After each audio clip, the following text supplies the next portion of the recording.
I'd like to welcome you all and thank you for welcoming us to your community.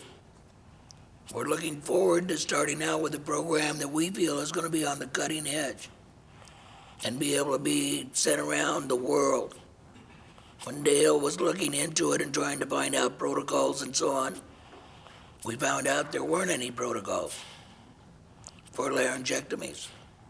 Now, I'll admit we're kind of a weird bunch, but we in turn appreciate what you people do and want to make your jobs easier. So hopefully we'll start here, and by filming it, getting it online and so on, we'll be able to send it around the world. First, I'd like to introduce our first two speakers. Dr. Brian Mitchell, who is one of your local ENTs up here.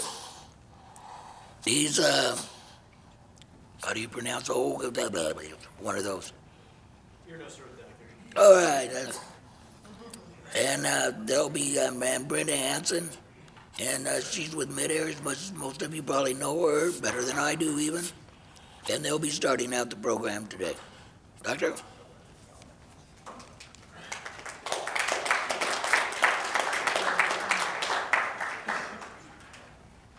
All right.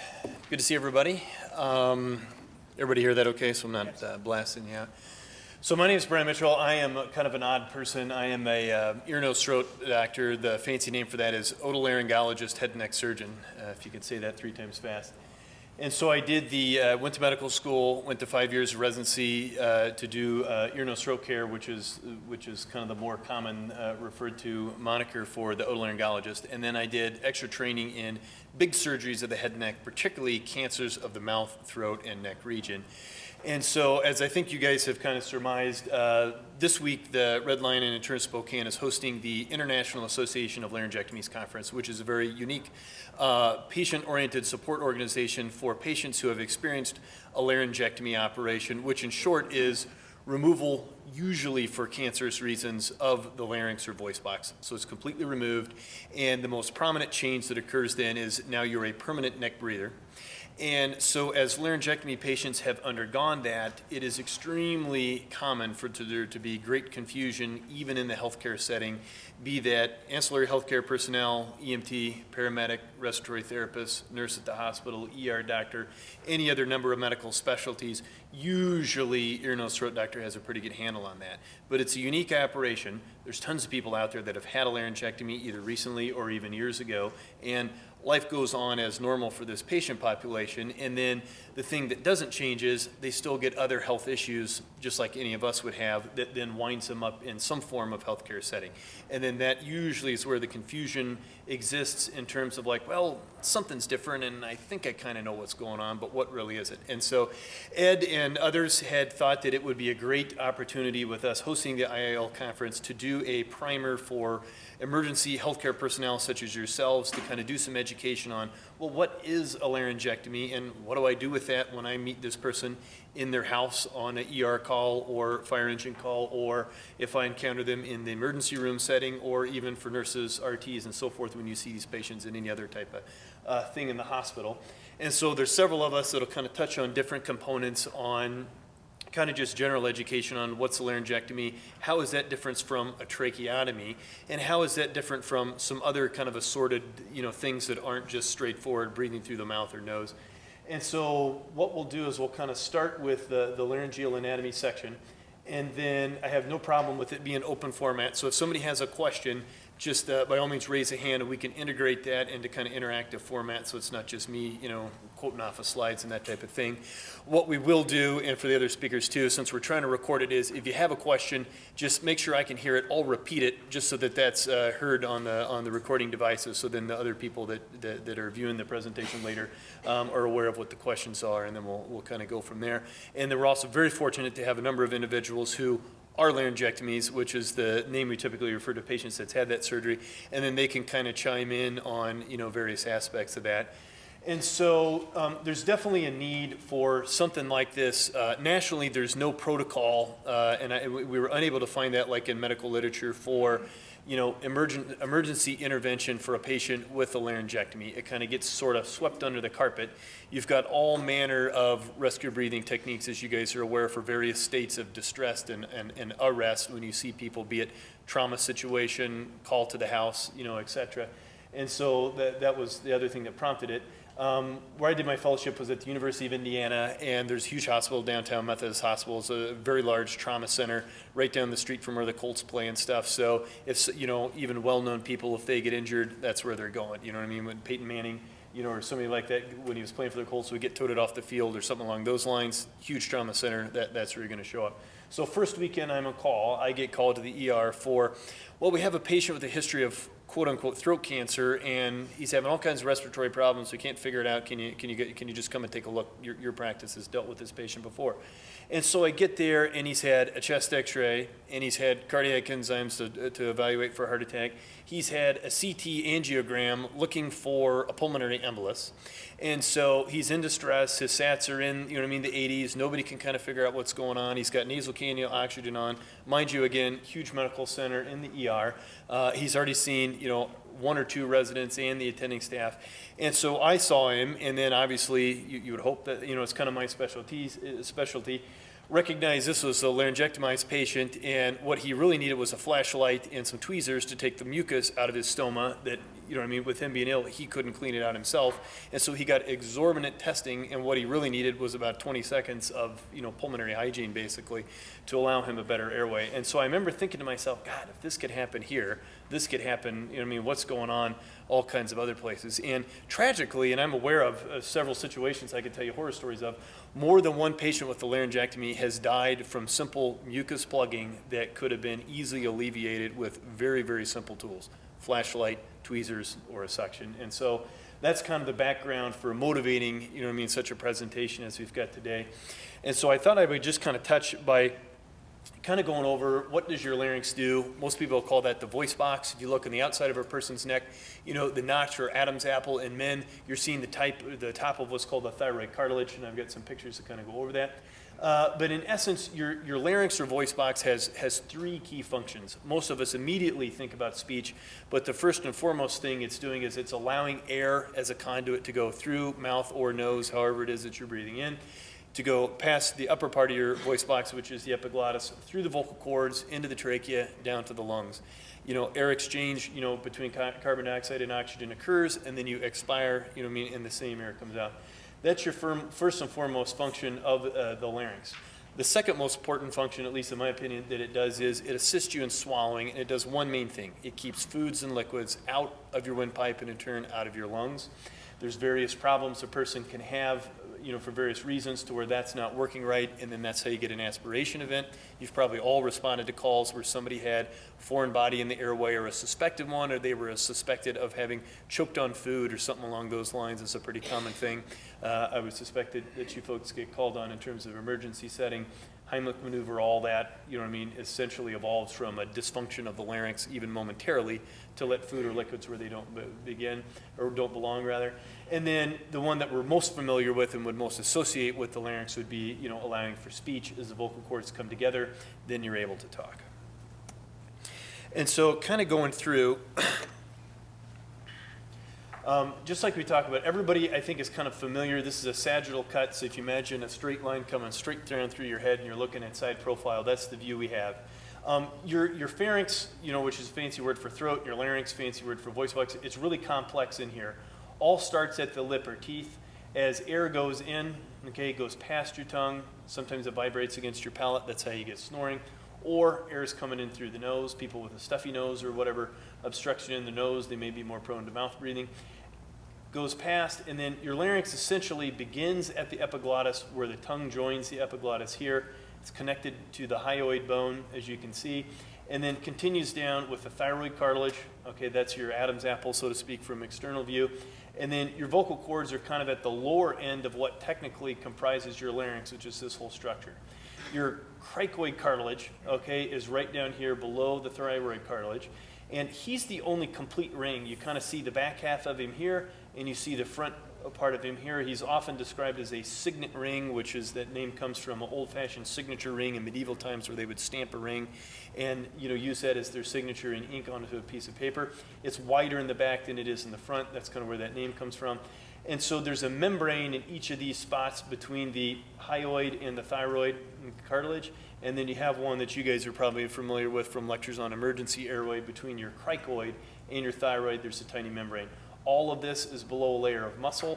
You know, on top of that is a layer of fat, which varies based on the patient. And then, of course, you have your skin on the outside.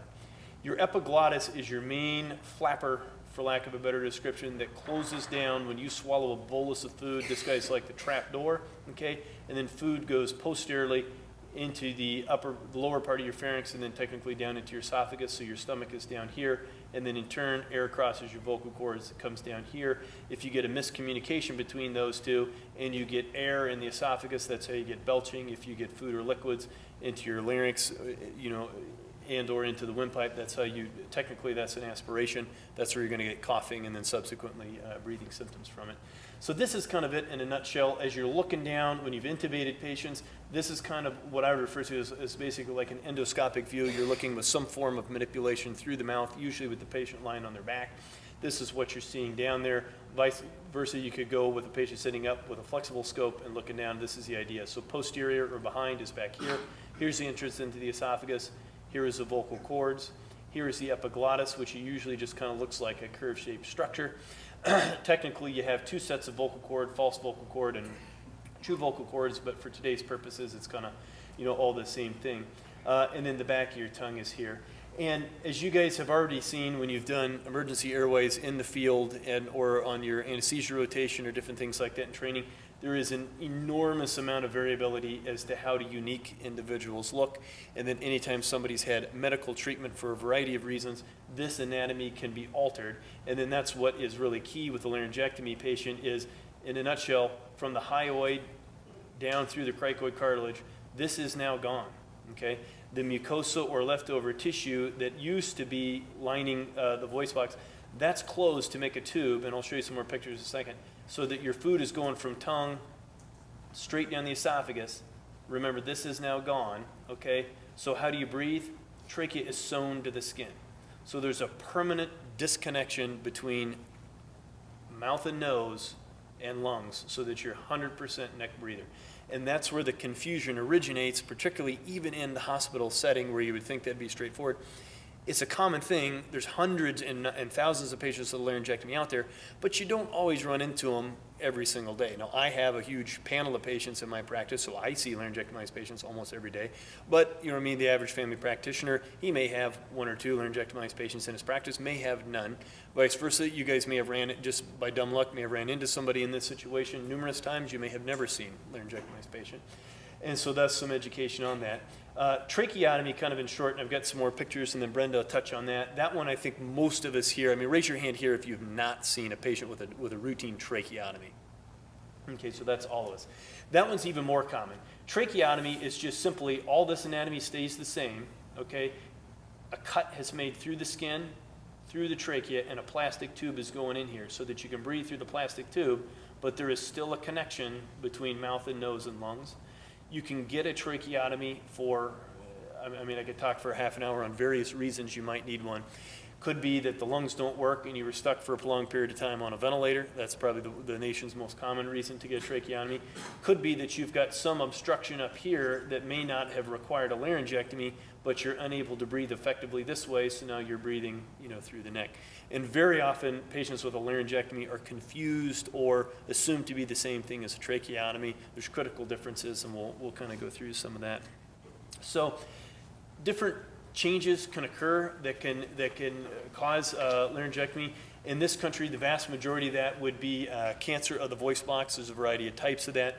And then there's also some rare instances where patients might have really bad aspiration where the larynx no longer functions like a larynx. So there's definitely patients, I've got some in my practice that have had a laryngectomy, even though the larynx didn't actually have cancer, it wasn't doing the job of a larynx, which is those first three functions we mentioned.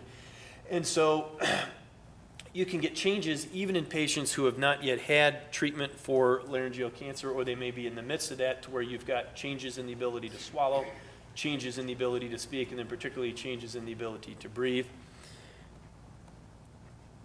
Here again, I'm going to show you an endoscopic type view. So this would be, for instance, with the patient laying on their back, and then you're looking, let's say, with a standard, Miller or McIntosh blade, just like you would use in the field to intubate somebody from a, trauma or whatever respiratory arrest it was that you ran into. And so this is the view you guys are probably most typically used to seeing, which would be the tongue kind of up here, back here, and then here you've got what should look familiar, which is the retinoids here, epiglottis, and then you get a nice shot of the larynx. Endotracheal tube just goes in real smoothly. Well, laryngectomized patient, all you've got an opening there, but that's going straight to the stomach. More than one patient with a laryngectomy has been, tragically misidentified as this is where rescue breathing device would go, and all you're doing is just filling their stomach full of air, and you failed to provide any rescue breathing because they're breathing through the neck. Here's a good example of a patient that is severely altered from radiation and cancer that wasn't cured, and so this presents even a bigger quandary as a patient who has a larynx that's not working, okay? They don't have a laryngectomy where they can receive rescue breathing via the neck, but they're definitely, altered anatomy here, and I'll kind of touch on some strategies for that with Brenda. Usually that's a fairly rare thing to have something like that, and unfortunately that very frequently is something that requires a surgical airway, and then that one very often doesn't go quite so smooth if that becomes as a true, emergency in the field where you're trying to perform a cricothyrotomy or emergency tracheotomy. A lot of times that is a nerve-wracking situation, even in the setting of being in the hospital, in the OR, in a controlled way, trying to do an awake tracheotomy, which is the only real intervention. If you're just barely squeaking through air here and you can't be intubated, then you're obviously going to have to secure a surgical airway. And so there can be different effects of patients with laryngeal cancer.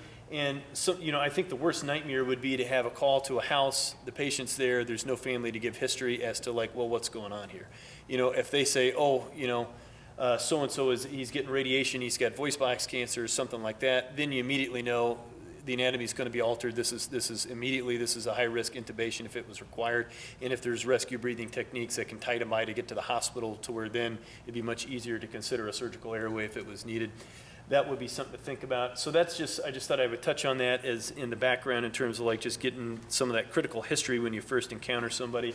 Here's a good example. Here's a relatively normal larynx that's got mild edema. These pictures are kind of flip-flops, so I apologize. So here, the front is here. This is looking with a flexible scope through the nose. Here's epiglottis, okay?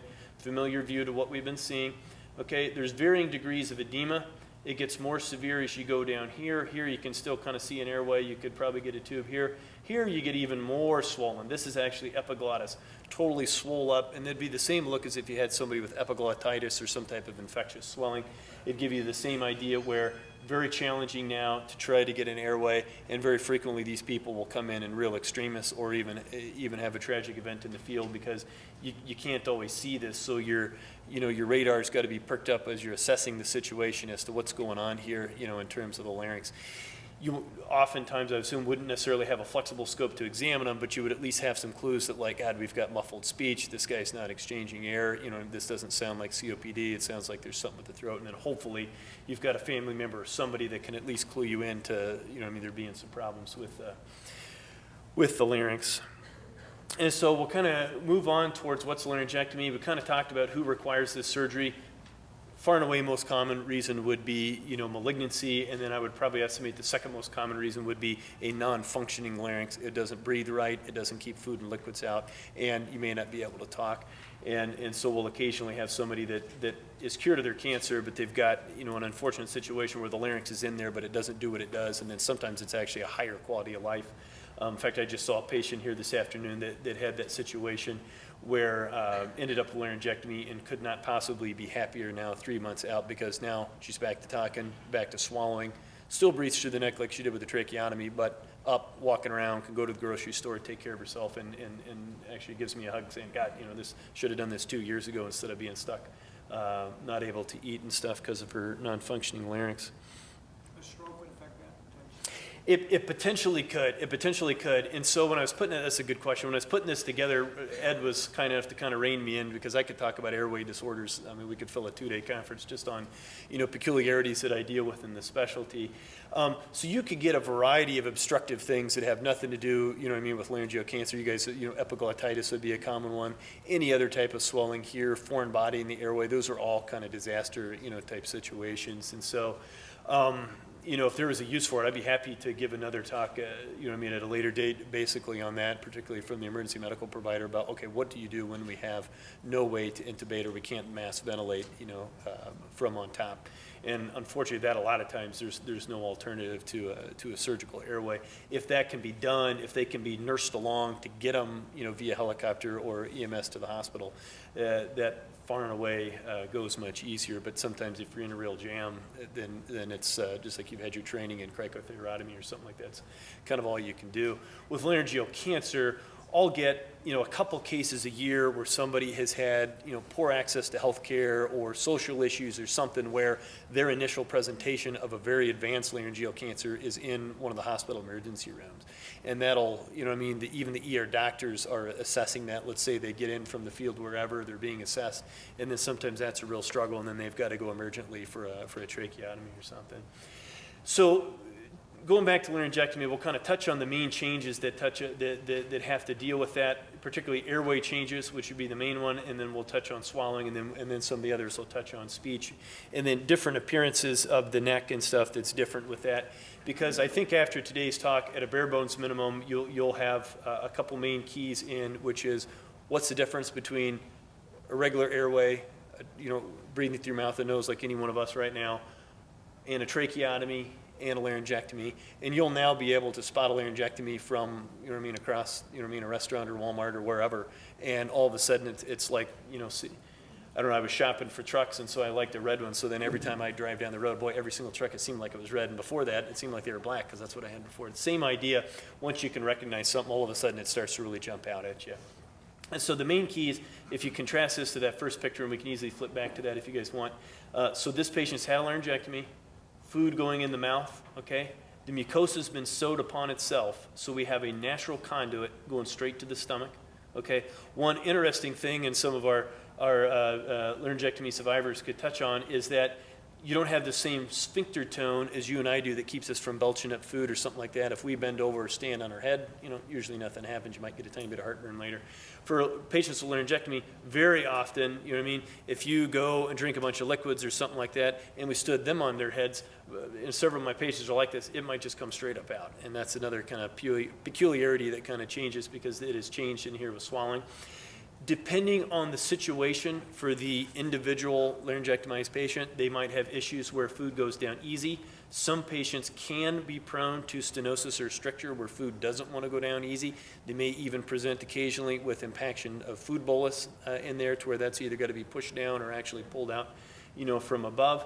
But for the most part, I would say, the majority of laryngectomy patients get back to pretty close to a normal diet. Some large bolus foods like a piece of steak or a giant hoagie sandwich might be different, but, I just got done eating with Ed and he, ate the same thing I had for lunch. So usually it's pretty much the same.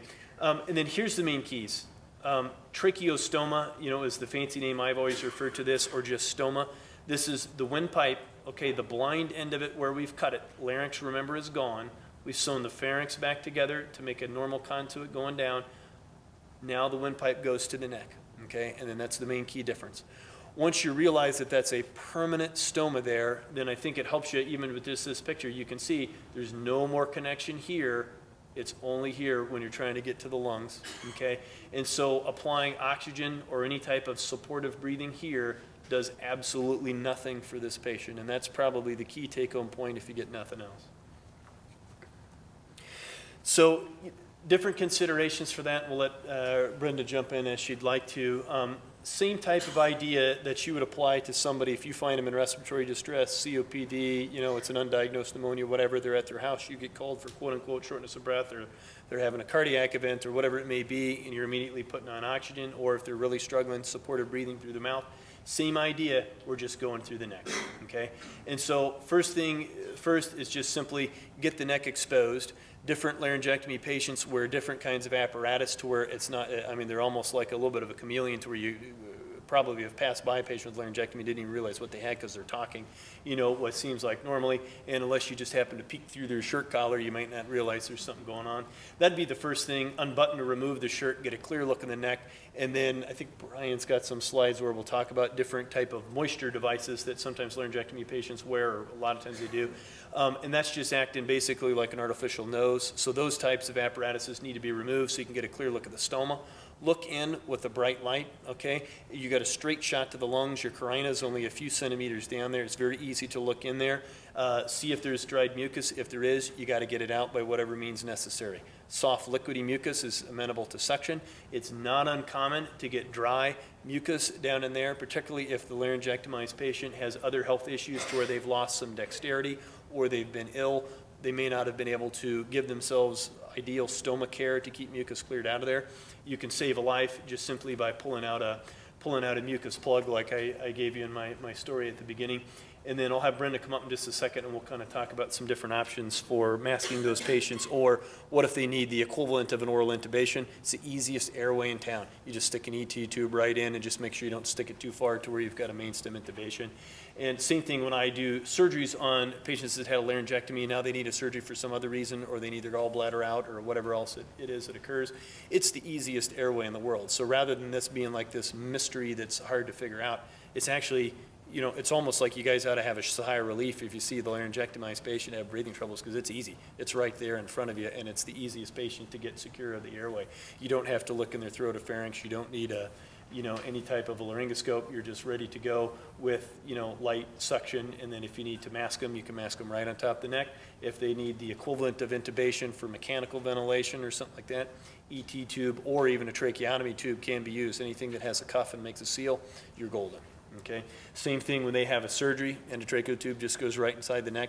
I typically sew it to the chest so it doesn't inadvertently go down, too far, or you can tape it there for that matter, and then you're pretty much good to go.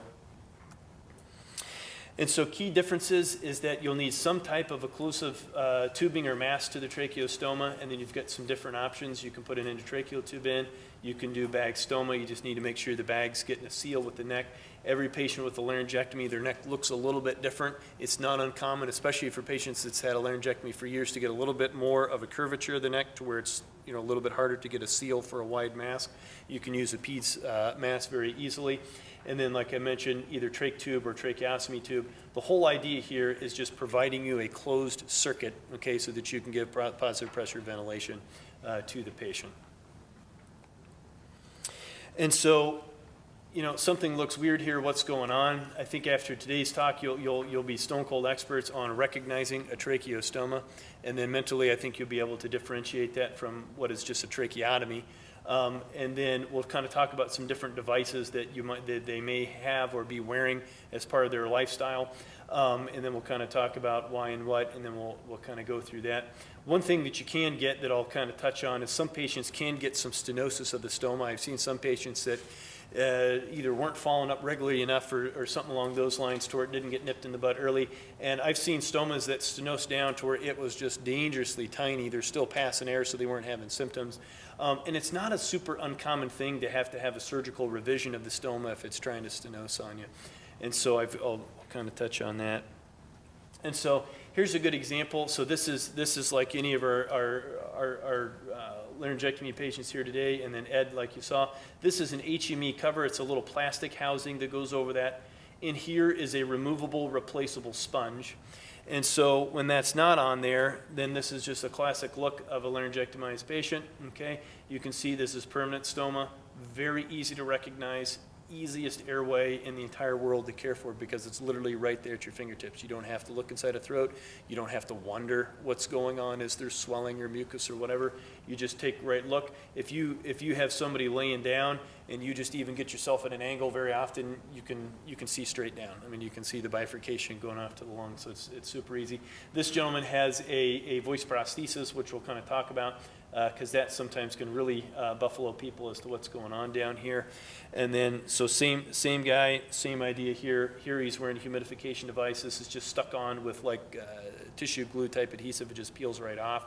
If this guy was really struggling to breathe, you know, this is all just easily comes off of there, and then you've got a view that looks just like so.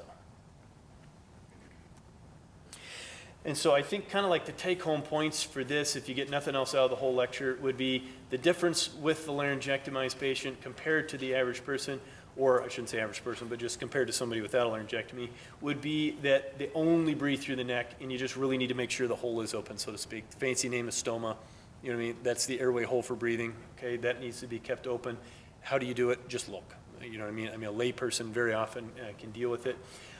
Needs to be ventilated by neck only. Okay, my mouth and nose are no longer hooked up to my lungs. That's the other key takeaway point that feeds back into here. And then this is the other one that really is key, is that the neck is different. The speech has changed a bit. Most laryngectomized patients have a form of speech, and we'll kind of go through some different variations, but everything else is the same. I think there's a tendency when patients come in and they've got some form of, I don't want to say disability, because I don't really view a laryngectomy as a disability, it's just different breathing.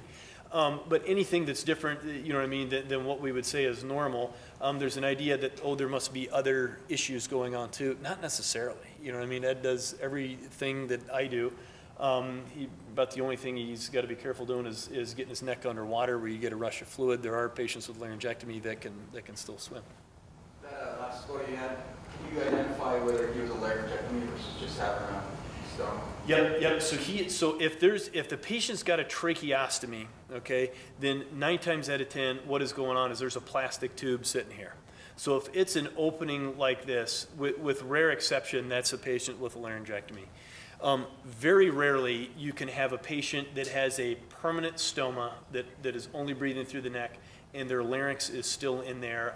We've got 11 ear, nose, throat doctors in our practice. I think each year we see something like 35,000 patient visits. I think we've got 2 people that I've seen in 5 years, or my partners have, that have a stoma without having a laryngectomy. Even if you had that, if you see this open skin area, okay, where this, and it's obvious, if you take a look in there, I mean, it looks like the inside of a trachea. I mean, you got the half rings, you get the membranous trachea in the back. This is, I think, a very safe assumption is that's how that patient breathes, and don't think that they can breathe through their mouth. Can I add something? Please. Also, when you look at that man, you can see 2, I don't know the terminology. The ribs, okay. The larynx, the cartilage isn't there. If they're tracheostomized, you're going to see the atoms out. But with this guy, that's why his neck looks a little different. Yes, sunken in because that cartilage isn't there anymore, protecting. There is no larynx to protect. Is that like old terminology, like full versus partial? There is. I didn't get too much into that. So if you've had, there is such a thing as a partial laryngectomy. In fact, I did one on Monday. So there are certain circumstances where somebody may still breathe through the mouth or neck, but they have a surgically altered airway. Usually there's going to be some characteristic where the voice doesn't sound the same or something along those lines. If there's no stoma in the neck, then those patients are breathing through the mouth and nose, so you would follow your standard algorithms for, rescue breathing, just like you would anybody else. And I think the only thing you'd have to be mindful of is if you were able to elicit a history of, hey, this person's had, mouth or throat cancer, it just may be a more difficult look, or there may be altered anatomy if you're trying to intubate that person acutely in the field. Does that kind of clarify? Okay.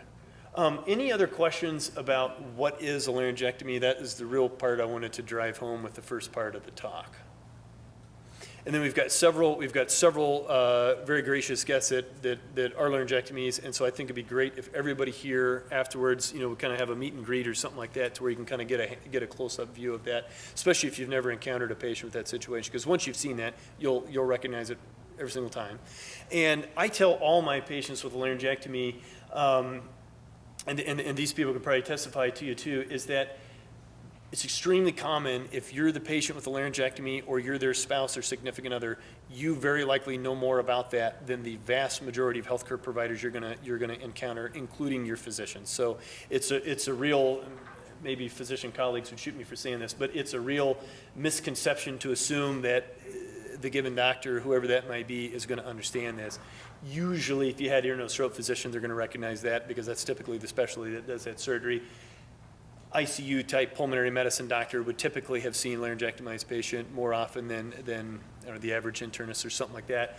But it is frightening over the years how many times I've seen significant confusion as to what's going on here inside the walls of a hospitalized setting. And that's not singling out hospitals here. That is everywhere I've trained, you know what I mean, which now I think is either training or practice 5 different states, you know, probably a dozen hospitals. I've yet to see a situation where there was complete clarity as to what was going on here, and thus that's kind of the mission of formulating this program and then hopefully having this in the different cities with the IAL and then having that branch out over the next few years, and then there'll be quite a bit more education to where, like I said, once you have seen or met a patient with laryngectomy, then it's very easy to spot, and then it becomes not a threatening or confusing or dangerous thing. It actually becomes the easiest airway of the day. It's the same thing when I talk to anesthesia providers when we need to do some form of surgical procedure on somebody here. This is the easiest one of the day. This is the effortless securing of the airway. Any other questions? That was kind of the main ones. And then Brenda, if you want to kind of touch on differences with different kind of ventilatory support. That is a good question. Technically, the common answer I think that's given is yes. I would offer that the answer is actually no. The other misconception, and I'll kind of pop up one of our pictures here again to kind of explain that, is you can't aspirate as if you've got a laryngectomy. Okay, so food and liquids, there's no communication between here and between here. Okay. There are some different kinds of speech rehabilitation, and we'll kind of touch on that in a second, where patients can have a deliberate puncture, okay, so that you're looking in the stoma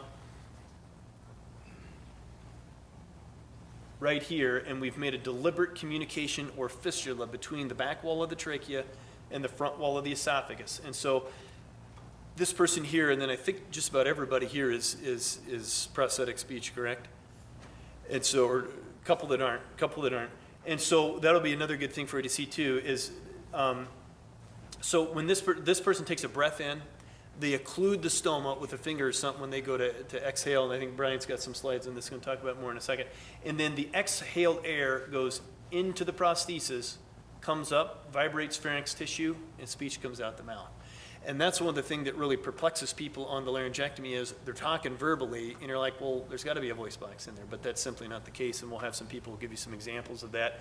And I think, honestly, really high-functioning laryngectomy patients, I think that buffaloes healthcare providers as much as anything. Is it something, you get the idea when you take a cursory look at them, something seems different, but they're talking to you, you know, and it can be very confusing as to how you can talk without a voice box every single time, unless somebody just by fluke chance had a family member that had a laryngectomy, that I have to have a conversation if somebody's facing that surgery, and I'm trying to tell them, nope, you can talk, yep, it comes out your mouth, yep, you can breathe and swallow, is they're always perplexed as to how do you talk without a voice box. And so we'll kind of talk about some issues. Sometimes these prostheses can leak, and so if he had a faulty prosthesis or it wasn't put in there, then he could drink, and then technically he could aspirate if he had leakage around the prosthesis. But as far as aspiration, like we would think of it in the routine person, that doesn't really exist. And then, go back one more. Again, that prosthesis is going here. Then we've got some other speakers that are going to kind of touch on that. So, yep. How does swallowing happen? If you don't have a highway to have highway elevation, I guess if you don't have a UBS, does it just fall back? Yeah, that's a very good question. So that question was, how does a patient with a laryngectomy swallow? Because the mechanism of swallowing in the person who hasn't had that surgery is now considerably different. So as a rule of thumb, there's varying reconstructive methods for putting back the swallowing conduit. And so some patients may need something done beyond a laryngectomy. They may also lose tissue of the pharynx, the muscles of the pharynx, and then they may have some type of reconstruction. Gravity is doing a lot of it for you. The tongue itself, if you lose function of the tongue in the setting of a laryngectomy, it gets really tough to swallow. technically some patients that have had, let's say you had to have your tongue and your voice box removed, which we'll see that occasionally, then it's a real struggle. Some of those patients can, with gravity, get liquids to pour down, but the propulsion of a bolus of food is pretty much out of the question, or at least that's been my exposure to it. If the tongue is working, usually it's the tongue that's propelling things backwards. Most people still have constrictor muscle function that is allowing some propulsion going down. Once it hits the upper esophagus, then it's the same peristalsis that you get usually. And that's where at the beginning when I was saying, you know what I mean, the majority of patients with laryngectomy can swallow normally. There are exceptions to that. Some people can't, have differences. You can get strictures. Some people just don't have the same coordination to get large boluses of food down, and they may have a slightly altered diet. But I would say the majority of patients in my practice that I've personally done a laryngectomy for them since I've been out of training in practice are swallowing what I would describe as a normal or near normal diet. Very often patients also have lost their teeth. If you don't have dentures, then laryngectomy or not, your diet's immediately altered. So if you have family or friends that don't wear their their dentures, they may not have articulated that they don't eat certain foods, but they don't. I mean, you can't tear into a steak or eat a Subway type sandwich if you don't have teeth. And so sometimes they may have 2 or 3 things that's compounding to affect the swallowing. So everybody's clear on main difference between a laryngectomy and someone without it is permanent breathing through the neck. How do you know? Matured stoma to the skin, just like in the pictures we saw, okay? How does rescue breathing occur to that person? It's got to be administered through the neck opening or stoma, okay? If this were kind of tiny, then you just want to look inside there and make sure there's not mucus. If patients were getting some narrowing here, or let's say if they had some inflammation around here for whatever reason, that might be more of a reason for mucus that's originating in the lungs and being coughed out, for that to try and collect as that mucus dries. That can be really dry, it can get firm, it can almost be like a concretion in there. And then as that dried mucus gets new mucus that's trying to be coughed up, then what can happen, I've seen this numerous times, where over a period of days, you just get a larger and a larger and a larger mucus plug. If it's just below the surface here where the patient can't easily see it, or if they've got impaired vision, if their dexterity has changed, if they're sick from a variety of other reasons, then it may just purely be a hygiene problem, and there may be actually no respiratory event going on. It may just be they've got a large booger in there and it needs to be removed. So, all right, do you want to touch on that? So I think Brenda's going to kind of touch on some different rescue breathing methods and how you would do that. And then we've got some demos and stuff up here that really is just tracheotomy type stuff, and then I'll be available too as we go through the different speakers to kind of clarify any questions between tracheotomy, or if you've just got some off-the-cuff questions about that versus whatever you answer. Perfect. So what I want to see in this picture here, how you see the white prosthesis, that sometimes can come loose. I was actually called to the ER by the ER doctor to go look at this patient, and I didn't know anything about the patient. The patient was unconscious, but I could see something in that stoma. So my intention as respiratory therapist is get it the heck out, right? So I just want to remove it. Well, Ed can tell you, where's Ed? Anyways, Ed had that happen to him. And if that comes out, now they have a hole that goes into their esophagus as well, so they can aspirate. So you really, if you have to take that out for some reason, it should be replaced with a catheter or something to plug that hole. Hopefully that won't happen. But to me, as a therapist, if I have a patient in distress and I see that in there, I want to get it out, right? I mean, you're thinking clear the airway, so you don't want to do that. So being aware that their laryngectomy patient is huge. The other thing, these patients, if you need to provide rescue breathing, obviously we have our ambus, right? So ideally, to put a child mask is easier to fit on that hole. You can take an adult mask and turn it sideways if it will work, if you can get a seal, depending on how their neck is. Ideally, if you can get those shoulders back, put a roll behind those shoulders and expose that neck, you can get a better seal too, okay? And like what Dr. Mitchell said about they're totally normal, they just have this hole in their neck, right? So if a patient comes to you, they have this hole in their neck, they're breathing fine, but they're unconscious, you're gonna treat them just like any other patient, okay? So treat the symptoms, don't just focus on that hole in the neck if they're breathing okay. And I could see that happening. Sometimes people just freak out. It's got to be this, when in reality he fell and bumped his head and maybe he's got a bleed or something. Okay? One more. So kind of the O2 adjunct of choice is the non-rebreather, right, that you guys usually carry, or a cannula, right? So if your patient needs oxygen, obviously you're not going to shove a cannula in this little hole, and you're not going to put it in his nose. So you can just take a non-rebreather mask if that's what's needed for that short time and just turn it sideways and give them oxygen that way too. Okay? Does that make sense? I'm just trying to keep it kind of basic. And then if they need an airway, you guys all have ET tubes. Just take an ET tube and shove it down there, just not far. Right? Lori, how old was the patient you had? 4 years old. So we're seeing them younger too. They're not just adults. So you can see younger kids out there too with them. So be aware of that. And that's the only one we've seen so far, right? Just one that we've had at Sacred Heart, at one pediatric. So good to be aware of that. Any questions for me? And I have a lot of other information. If you guys have questions, you can come up to me afterwards, and I'd be happy to help you. I got a quick question. Sure. About end-tidal monitoring, same thing, you got the cannula, does that, all that works there?